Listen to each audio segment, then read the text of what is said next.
Welcome to the Enterprise Excellence Podcast, where our purpose is to help create a better future. Learn from our world's experts how to improve your organisation sustainably. Learn how to achieve and sustain an excellence journey for yourself, others, and the planet. And I'm your host, Brad Jevons, coming to you from Brisbane, Australia. We are proudly brought to you in association with SA Partners, a world-leading business transformation consultancy. SA Partners are a truly purposeful company focused on helping organisations achieve sustainable improvement for themselves, others, and the planet. Welcome to episode 69 of the Enterprise Excellence Podcast. It is such a pleasure to have Diana Jones back on the show with us today. In our previous episode, we chatted about leadership and how being a great leader is a learnable journey. Leaders can really create success in the way they can help people interact with one another and ultimately the culture they form. In this episode, we chat about specific levers that can be used to improve boring, low-value meetings. I'm sure everyone can relate to being stuck in a meeting you wish you weren't. I have, and I'm sure Em has in the years she spent in teaching as well. We also chat about integrating people into the workforce and bringing out the brilliance in the people in the room. Without further ado, let's jump back into the episode. Diana, I'd like to start with those blah blah boring meetings. The boring meetings that everyone wants to get out of. Have you got any levers that you could share with our guests that will help them find things they can do to, get rid of these backward-looking meetings and move them into forward-looking, inspiring meetings? Well, yes. Nice. But one of the things is that, so I'll explain the tool I've got in the book.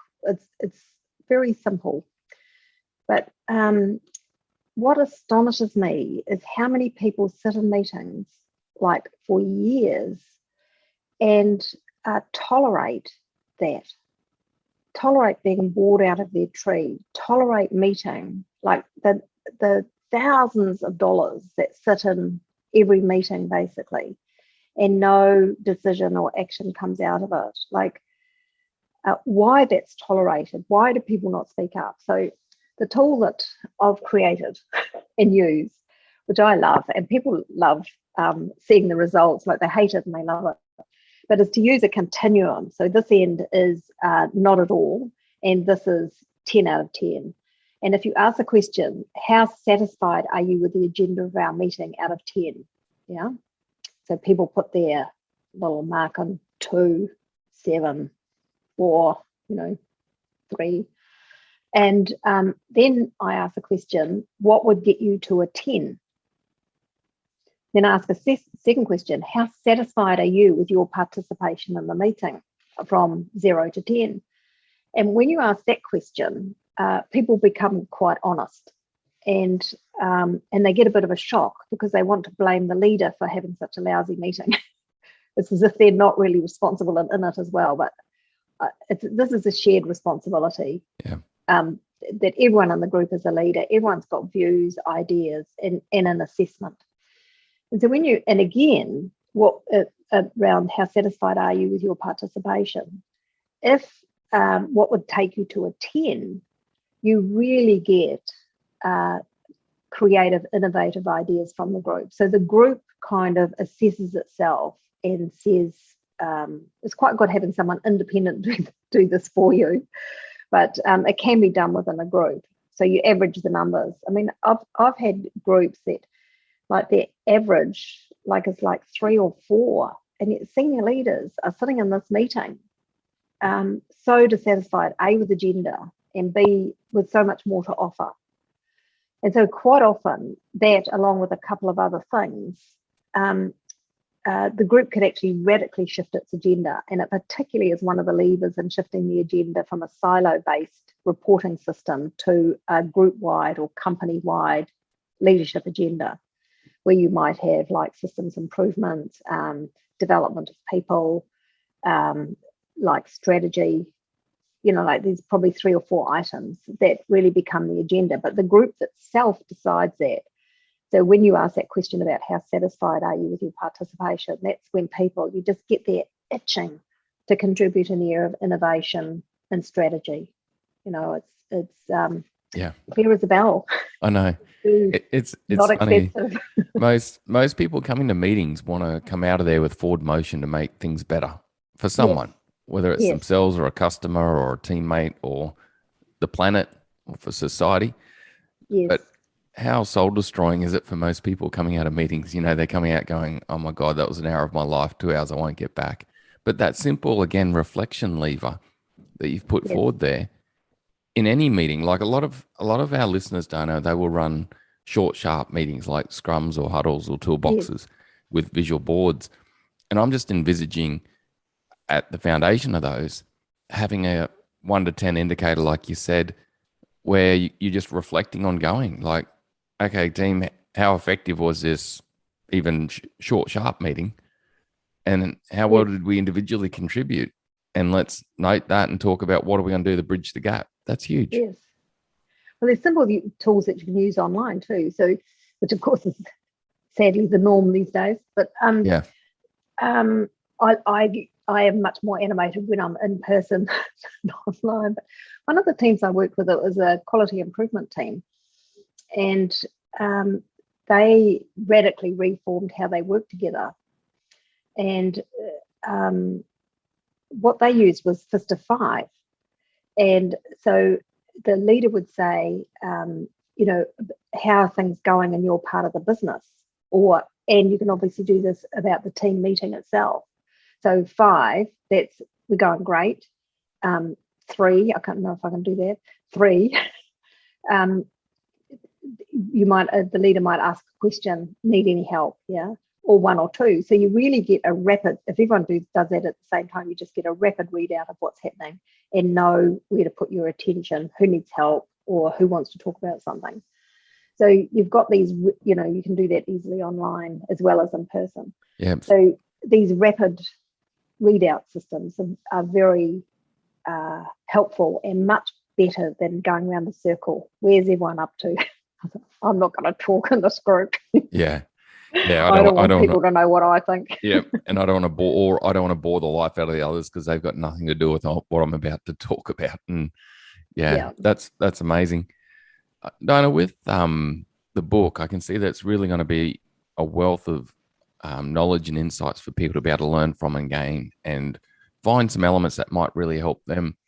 Dinah, what do you see out there that, let me rephrase this. What do you feel is most important in helping organizations achieve sustainable change to be able to implement what you're talking about and actually start moving forward with some of these levers? Well, I would say there's 2 things.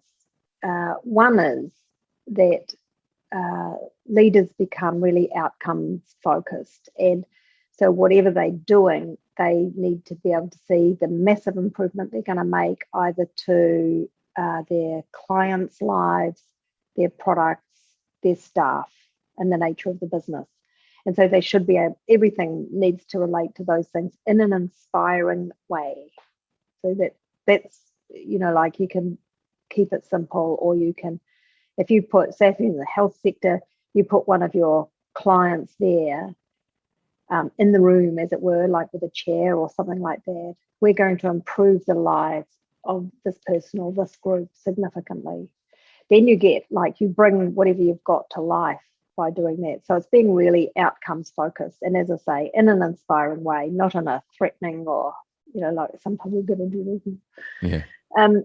But the other thing that we haven't particularly, or we've touched on, but is that it's finding ways to really help your staff get to know one another. So you've got the formal structure of the organization, and most people think that that's enough to get the work done. You've got leaders, you've got team leaders, you've got supervisors, you've got specialist advisors, you've got technical experts. But actually, it's not that structure. That might be the decision-making structure, but actually how work gets done depends enormously on the relationships people have with one another. And that's what's so undercooked in our organizations, and doing that in a relevant way. So in my work, that's the basis of my work, is really enabling people to develop relationships in a way that's sustaining.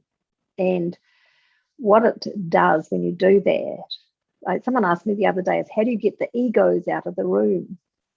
And it's like most parents would know this, that when you have a child, that they're very cute and adorable and they require an enormous amount of work.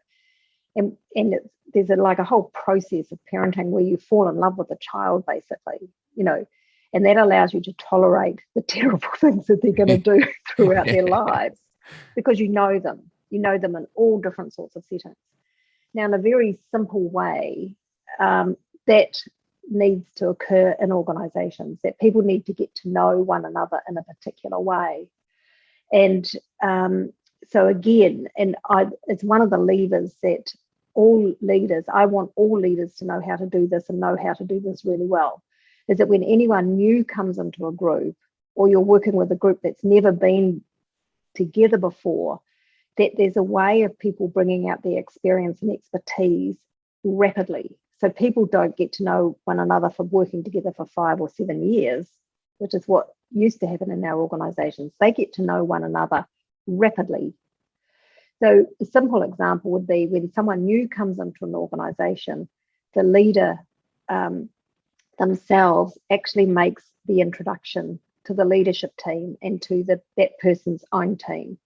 So you might say name and role, but those are the least relevant things. Why was that person appointed? Like, what was the motivation? What was the hope? What was the vision? What were 3 or 4 qualities that person brings to the work and the basis of why they were appointed? And how does the leader want people to work with this person? Now, when you do that as a leader, you really integrate someone into a group. If they just are left to their own devices, the group will find its own pecking order, and you won't get what you want as a leader at all. So you've got a lot of control. And again, when a new group of people come together, one of the ways, and you're sort of grappling with something gnarly, you might have people introduce themselves if they don't know one another by saying, what are 3 qualities that you bring to this particular work? And what's one experience of really solving a gnarly problem that you're bringing into the work of this group? Then rapidly you hear of the massive talent that's sitting in this room. So you hear the people who are really good at resolving conflict in a group, the people who bring experience of massive innovation and how to implement it. So one thing is to solve the problem, the next is to implement the solution. So in these very simple ways, you bring the talents out in the group. And if you invest like what might be 40 minutes in bringing a group together in that way, you're going to really build the relationships among the group. So they're not all relationships. I think I'm talking too much and too fast at the moment, so I'll just slow down a bit. But what I do want to say is it's not everyone's relationship with the leader. What is equally important is people's relationships with one another and their acceptance and ability to tap into one another's experience and expertise. Yeah. And that's what you want in your organization. That team bond. So the 2 key elements you put forward there, Dinah, is number 1 is create that motivation to actually move forward and do something differently. And I love that element you said where pretend the customer's in the room or put the customer in the room. When that could be an internal or external customer. So it could be the next person in process or that external customer, which is powerful. Bring them there. Yeah. And then, start with the foundation of team bond.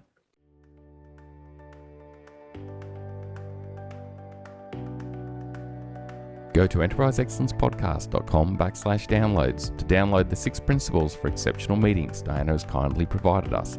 Please like, subscribe, and share this podcast to help others gain insights and create a better future. Let's get back into the episode.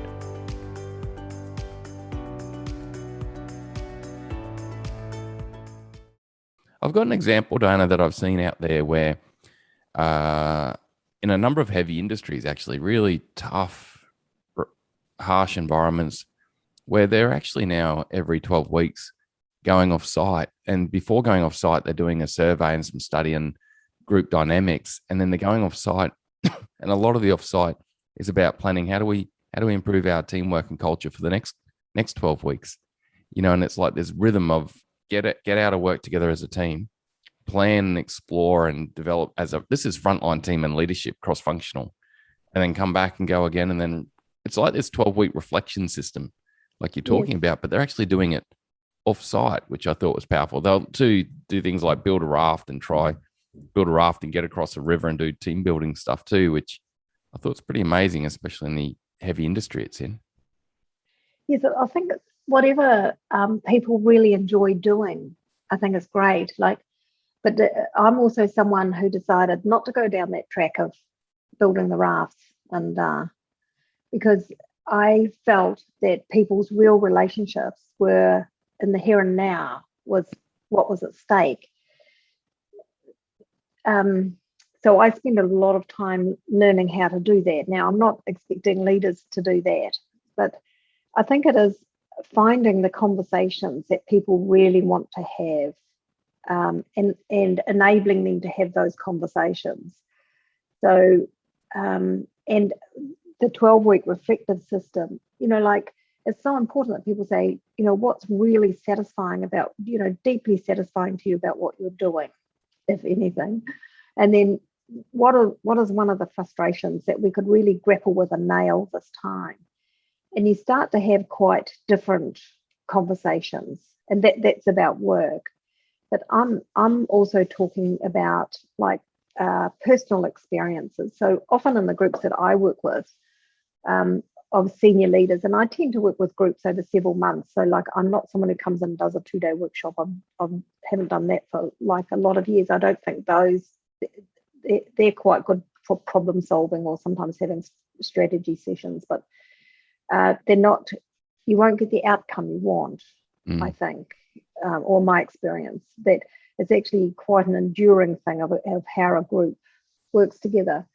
So I might, recently I was working with a group and I asked them what was the experience or the moment that they knew that they wanted to be a leader, or what was the experience or moment where they realised they wanted to influence the health system in New Zealand. So, and that taps into very deep experiences that people are willing to share. And some people share, you talked about intimacy and vulnerability before, that's a real key for leaders. And I do talk about this in my book about levels of self-disclosure. So some leaders I know find it really hard to say, I really like what you're doing. I think you're making a fantastic contribution. When you do this, it has that impact. They can't even do that. The level of self-disclosure is too big. Whereas other people talk about very, very personal experiences in their lives and how that's impacted. Now, those sharing of those stories create very strong bonds in a group and allows people the freedom to really feel they belong. But it does require practice. Yeah. It requires practice in not wanting to solve problems, being able to listen empathetically. There's a number of qualities, and being very purposeful while you're doing it. One group, I asked people to introduce themselves, to say something that one of their ancestors had done that was quite quirky. The stories that came out were profound, from stowaways to poets was wonderful. Yeah, that would have been a great session. People see each other differently. Yeah. I love what you're saying there, Dana, because you're saying it doesn't have to be a big elaborate thing to actually create this greater team bond, connectedness. And a lot of it comes back to what are people's problems now. And if we can just help people solve their problems and move forward ongoing continuously. But also, I heard that you're really drawing on that create a question element of your 6 things in a meeting. Thinking of that question you can ask that gets people to talk, reflect, learn, maybe be vulnerable in some regards. It's that 6th element of the 6 steps of effective meeting. The 6 steps. Yeah. Yes, I call that the exquisite question, because people are willing to give something. Yeah. Yeah, thank you for that. Dana, what would be your 2-minute tip? On the episode, we run a 2-minute tip. What would it be to leaders to be able to really move forward based on what you've written in your book, what would be that short, sharp tip you'd give? I think the key is to stop being a creature of habit and be a creature of purpose,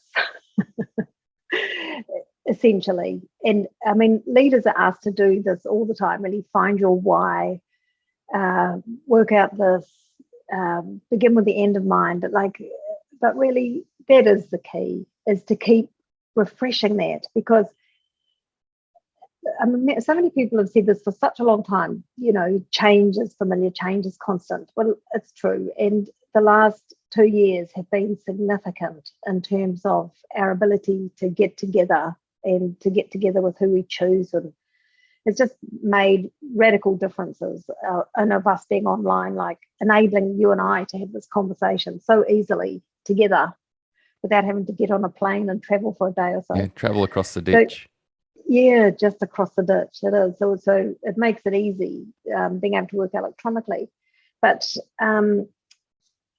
electronic doesn't ever replace human interaction. So it's really learning how to create the human interaction. And it's being willing to stop being a creature of habit and really being willing to learn what's required now, which is a new way of relating. And people who are coming back to work and are coming back to face-to-face work are not going to tolerate boring meetings. They're not going to tolerate being in groups with people they don't want to be with. And so leaders are going to have to do something that really makes people want to be together and want to work together and want to produce together. Yeah. So that's the challenge. And that's my 2-minute tip. Thank you. Reflect and learn continuously. That's Yes. powerful. Yeah. What's been a recent insight for you? Like, what's been a recent learning you've had and sort of maybe been an aha moment? Well, it's what I've been talking about is that I discovered last year that I could not learn electronically. So I'd go to seminars online and stuff, and I didn't kind of really gain as much from them as I had anticipated. And so I decided to not learn like that anymore and not to really invest in that, which is pretty intriguing because part of my business obviously is online. So I had to really up my game in how I worked with groups. And so I've also had to learn quite significantly. And one of the things I learned, so often when I work with a group, I will interview everybody I'm going to meet and have an in-person session. And that's been just so invaluable to me over the years. Of course, not available anymore. So one of my colleagues, my Melbourne colleagues, Andrew Hollow, taught me how to use something called Typeform, which is an online survey tool. And so I will interview groups now using this tool. And what the chief executives and I have found is that the quality of information, because I'm really good at crafting questions, so that helps, but in knowing the questions to ask. So 7 or 8 questions really tap into the experience of what's in the group and is really a fantastic lever for what we might do in terms of the group development that we focus on. So my insight is that, like everyone else, I have to learn too, but it's one of the things leaders have always had to chart pathways in unknown territory. It's still there for everybody, but what and how we do that now is quite different. Yeah.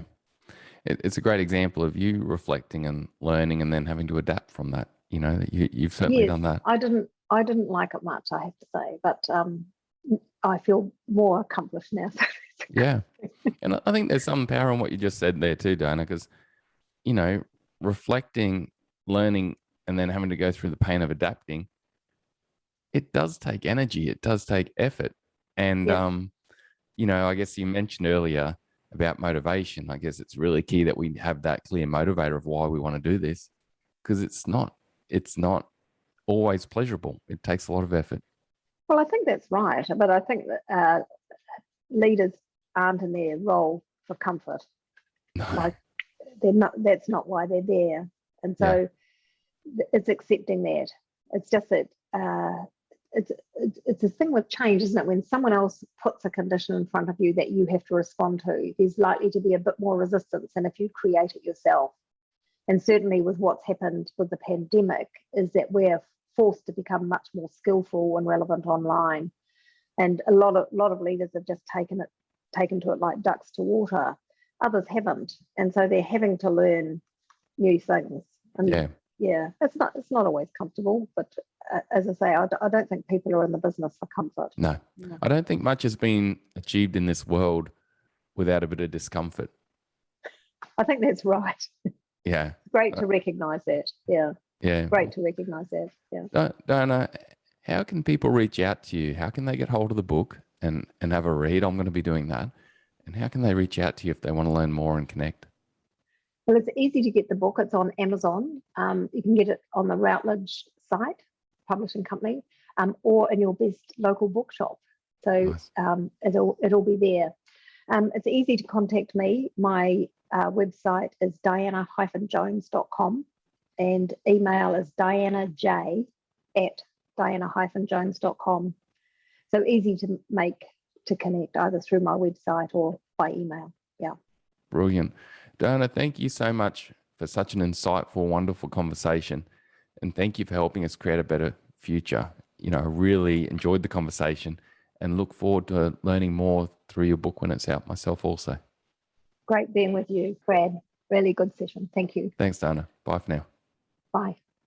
What a great episode. Remember, you can go to our website, enterpriseexcellencepodcast.com/downloads to download the 6 principles for exceptional meetings Diana has kindly provided us. Please like, subscribe, and share this podcast to help others gain insights and create a better future. There were 2 key takeaways for me from this episode. 1, the power of reflection, and 2, the power of questions. Diana really highlighted the power of reflection in this interview. When I reflect on all of the differing enterprise excellence systems and cultural approaches I've learned, everything links back to establishing regular systems and behavioural approaches to enable people at all levels to reflect, learn, and improve in a focused, motivated way. Enabling people to reflect is at the heart of developing a continuously improving, innovating organisation. The second key takeaway for me was a conversation around creating powerful questions.